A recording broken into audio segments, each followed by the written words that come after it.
Bueno, yo primero os voy a contar por qué he elegido este libro, antes de empezar a explicaros de qué va, ¿vale? Cuando Encarna nos dio la primera clase de PNL y nos dijo lo de reprogramar el coco y estas cosas, a mí me recuerda muchísimo a, la verdad que yo tuve la suerte de tener un padre que no era para nada el padre típico de las cosas se hacen porque lo digo yo y punto. Entonces, mi padre nos hablaba de todo. Y nosotras cuando éramos pequeñas pensábamos que mi padre estaba flipado. Entonces, porque nos decía cosas que obviamente en ese momento no entendíamos, pero que hoy por hoy es cierto que todo aquello que él nos dio, todas esas herramientas que seguramente que él no sabía que eran PNL, nos sirvieron muchísimo para lo que hoy en día somos. Tengo dos hermanas, pues lo que somos las tres. Y una de esas cosas era que su responsabilidad era educarnos y decirnos pues las cosas que había ahí fuera, pero tenía muy claro que cada una de nosotras éramos completamente diferentes, con lo cual no nos podía explicar las cosas de la misma manera porque no íbamos a entender el mensaje. Entonces, cuando éramos pequeños, pues esas cosas no las entendíamos, pero surgieron su efecto. Entonces, por ejemplo, una de las cosas que nos decía cuando teníamos un dolor era, no nos daban cosas para tomar, nos decía que visualizásemos ese dolor, que lo sintiéramos, que lo interiorizáramos, que le fuéramos cambiando el color, la forma, de tal forma que al final llegaba a desaparecer el dolor, porque tú mismo con la mente lo hacías que se evaporase. Entonces, bueno, cuando Encarna nos explicó lo del PNL, a mí me vinieron todos esos recuerdos a la cabeza y pensé que para mí sería una herramienta estupenda. Y luego otra cosa por el título, se llama PNL para Dummies. Si sabéis, dummies en español es tonto. Entonces, otra de las cosas es cuántas veces no nos hemos dicho, jolín, qué tonta estoy, cómo puedo ser tan tonta, no sé qué, y siempre con el tonto ahí en la cabeza. Entonces, bueno, pues decidí hacer este libro, que me llamó muchísimo la atención. Este libro realmente es como una especie de guía, está dividido en capítulos, en diferentes secciones, con lo cual, si alguien está interesado en ver solo y exclusivamente una parte del libro, no necesita leerse todo. Si tú tienes claro, pues yo que sé, que quieres ver lo que es un rapport o irte a un metaprograma o cualquier otra parte que tenga que ver con la PNL, puedes irte directamente a esa sección sin necesidad de tenerte que leer todo el libro. Yo, sin embargo, me lo he leído entero, me ha encantado. Lo que pasa que solo os voy a explicar unas partes, porque si me metiera a explicaros todo el libro, necesitaríamos 2 días para estar aquí, ¿vale? Entonces, yo he puesto lo que más me ha parecido como más importante o que está más relacionado con el tema de la comunicación y que nos puede ayudar mucho en nuestro aprendizaje. Entonces, primero he puesto esta viñeta. Un hombre es perseguido por un tigre hambriento y se da la vuelta para enfrentarse a él y le grita, ¿por qué no me dejas en paz? Y el tigre le responde, ¿por qué no dejas tú de parecerme tan apetitoso? Entonces, cuando dos personas se comunican, o en este caso cuando un hombre y una bestia, siempre hay más de un enfoque. Sin embargo, no nos percatamos de eso. Muchas veces no somos ni capaces de ver lo que tenemos delante de nuestras narices. Pues la PNL es una metodología para ayudarnos a lograr justamente eso. Gira en torno a la comunicación y el cambio. La PNL surgió como un modelo de cómo nos comunicamos con nosotros mismos y con los demás. Explica cómo procesamos la información que nos llega de fuera, que implica 3 procesos fundamentales.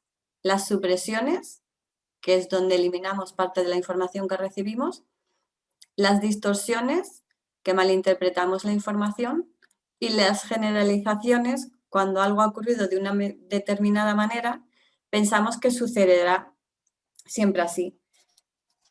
Entonces, por un lado, esto nos ayuda porque recibimos un montón de como 11 millones de bits por segundo, pero nuestra mente solo es capaz de procesar 75, es decir, de ese 0,007% lo convertimos en aquello que percibimos y lo sometemos a una serie de filtros para crear nuestra propia realidad.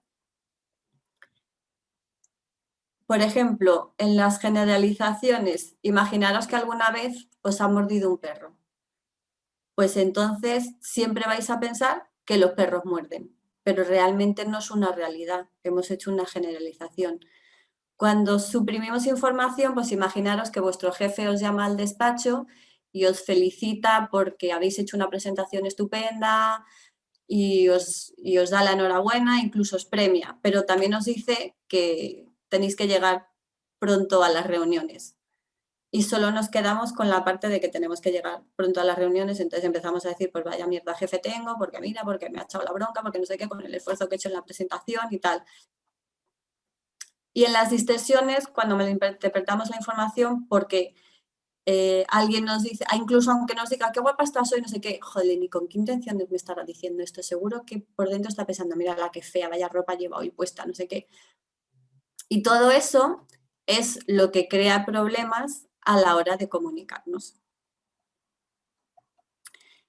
Entonces, los metaprogramas. ¿Por qué las personas reaccionan de manera tan diferente a mensajes idénticos? ¿Por qué una persona ve el vaso medio vacío y otro lo ve medio lleno? Los metaprogramas son las claves que nos indican la manera en la que procesamos la información. Son poderosos patrones internos que ayudan a determinar cómo formamos nuestras representaciones internas y nuestro comportamiento. Son los programas internos que usamos para decidir a qué prestamos atención. Son una herramienta que nos ayuda a entendernos mejor y a los demás. Nos permite crear más empatía, a cambiar nuestras creencias y formas de procesar la información para que no nos limite. A través de los metaprogramas se puede desarrollar toda una serie de distinciones sobre las personas que nos ayudará a saber cómo comunicarnos de forma efectiva con todo tipo de personas. Y estos son tipos de metaprogramas. Una persona puede ser o proactiva o reactiva. Si somos proactivos, seremos de los que nos encargamos de la situación y hacemos las cosas.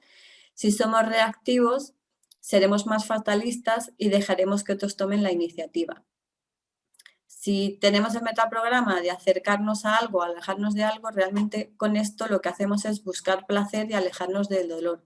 Entonces, una persona puede leer un libro de Hemingway, por ejemplo, porque le gusta, y otra, sin embargo, lo haría para que no piensen que es tonto. Podemos ser de opciones o de procedimientos. Si somos de opciones, buscaremos disfrutando formas nuevas de hacer las cosas, y si somos de procedimientos, preferiremos seguir una metodología. Podemos guiarnos por referencias internas o externas. Si somos de referencias internas es porque confiamos en nuestro juicio a la hora de tomar decisiones y tenemos claro cuando hemos hecho algo bien. Y si somos de referencias externas, necesitaremos la opinión de los demás. Podemos tener el metaprograma de global o de detalle. Si nos es fácil ver o entender el panorama global de un proyecto, o nos es más fácil concebir los pasos para alcanzar las metas y trabajar a partir de detalles pequeños. No significa que solo tengamos un metaprograma. Podemos tener una combinación de ellos, pero esto nos ayuda a entender cómo son las personas que tenemos en nuestro entorno. Entonces, mi pregunta es, ¿podéis identificar los metaprogramas con los que operáis en los distintos campos de vuestra vida? En el caso de que tengáis problemas con alguna persona, que no os entendáis, que no os llevéis bien, ¿sabríais identificar qué metaprogramas usáis cada uno? ¿Será que estáis en extremos opuestos? Y entender los metaprogramas que cada uno usamos nos ayuda a podernos comunicar mejor y a llegar a un mayor entendimiento con las personas que nos rodean. Luego, otro de los temas de los que habla el libro es los presupuestos de la PNL, que son: el mapa no es el territorio, la gente reacciona según su mapa del mundo, el fracaso no existe, simplemente hay resultados de los cuales podemos aprender. El significado de toda comunicación es la respuesta que ésta suscita. Si lo que estás haciendo no funciona, haz algo distinto. Es imposible no comunicar. Todo individuo dispone de los recursos necesarios para lograr los resultados que quiere. Y de todos estos presupuestos, yo os pongo el del mapa no es el territorio, que creo que es uno de los más importantes. Y como a mí me chocó muchísimo porque no entendía muy bien el significado, pues es el que más he querido desarrollar. Es una metáfora que habla de la realidad, que es el territorio, y la interpretación que hacemos de esa realidad, que es el mapa. Existe la realidad, el mundo como tal, con sus acontecimientos y los hechos que ocurren. Y cada uno de nosotros interpretamos esta realidad según nuestro mapa mental. Nuestro mapa mental se crea por la forma en la que hemos aprendido a procesar la información que percibimos del mundo, construyendo nuestras creencias, asignando valores y dando significado a las experiencias. El problemilla viene cuando hablamos con alguien sobre algo y tiene una opinión diferente a la nuestra, porque nos cuesta ser tolerantes y flexibles a opiniones diferentes a la nuestra, que es el famoso dar el brazo a torcer, cuando en realidad se trata de aceptar que cada uno ve, oye, siente, percibe y juzga la realidad desde un cristal distinto. Entonces aquí nuestra pregunta sería, ¿nuestro mapa nos enriquece o nos limita en la vida? Y por eso os he puesto la foto del rinoceronte que está dibujando una sabana y a él lo que le limita es su cuerno. Entonces nos deberíamos de preguntar qué cosas nos están limitando para tener la imagen global. Aquí os pongo los 4 pilares de la PNL, que son el rapport, la conciencia sensorial, pensar en resultados y comportamiento flexible.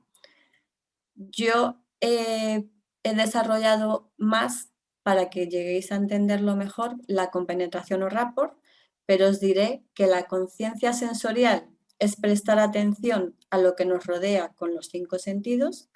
Pensar en resultados es pensar en lo que deseas y quieres en vez de estancarnos pensando en los problemas que podemos encontrar, sería poner el foco en el resultado. Y el comportamiento flexible es hacer algo distinto a lo que estamos haciendo en el momento que no funcione. La compenetración o el rapport conduce a la comunicación exitosa entre 2 individuos o grupos. No hace falta que alguien te caiga bien para compenetrarte con él o con ella, porque siempre tenemos la idea de que hay personas con las que nos llevamos muy bien y que enseguida sintonizamos, y con otras que no, y al no tener esa sintonía como que generamos un rechazo. Pero puedes perfectamente compenetrarte con alguien sin necesidad de que te caiga bien. Se trata de apreciar, valorar y trabajar con las diferencias como si estuviéramos bailando con un espejo. Entonces, aquí os he puesto un formulario para que podamos hacer, contestar a todas esas preguntas para tener una buena relación con la otra persona, para que exista esa compenetración, que no sé si veis bien las preguntas, pues es qué relación tienes con esa persona, cómo querrías que cambiase la relación con dicha persona, cómo te afectaría eso, cómo afectaría a la otra persona, vale la pena invertir tiempo y energía, bajo qué presiones se encuentra la otra persona, qué es lo que más importa a esa persona en este momento.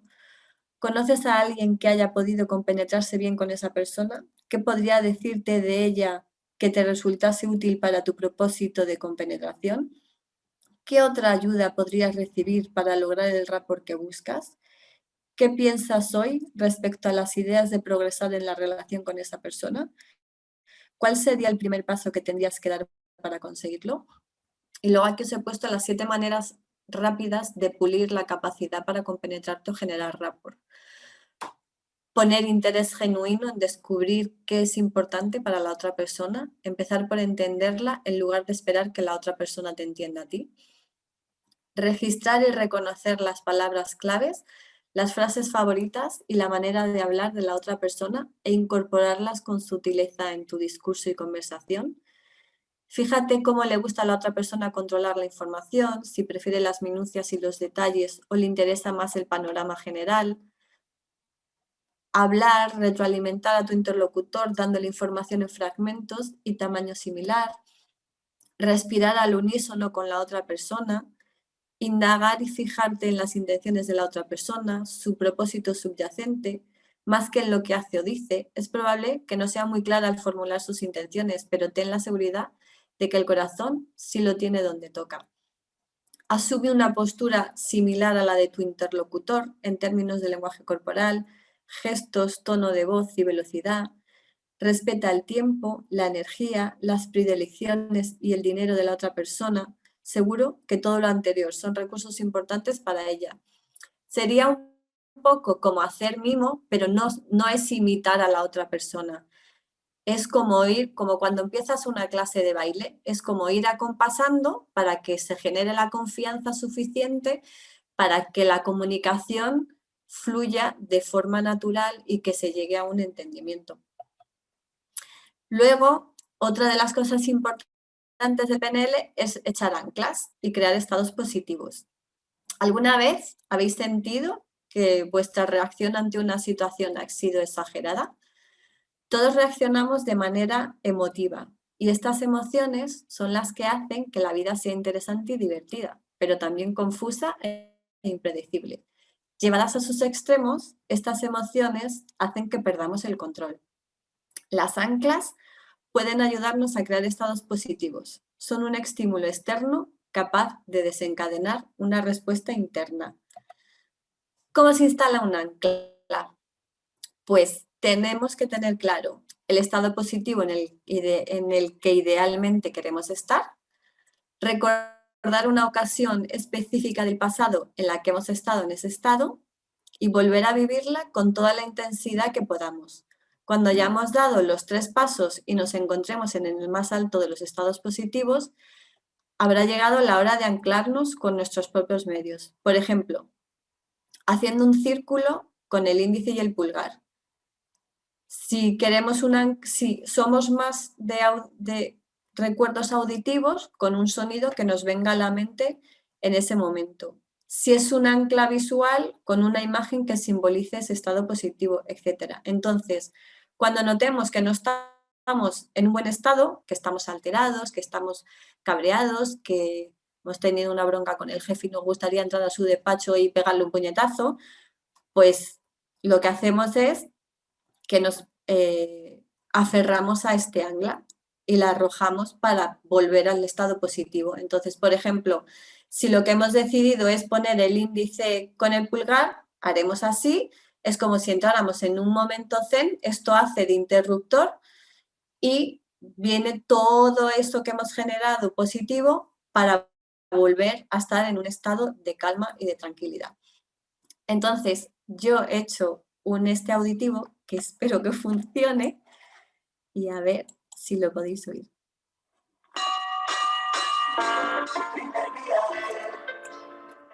Tus primeros aplausos, tu primer trabajo, qué duro es.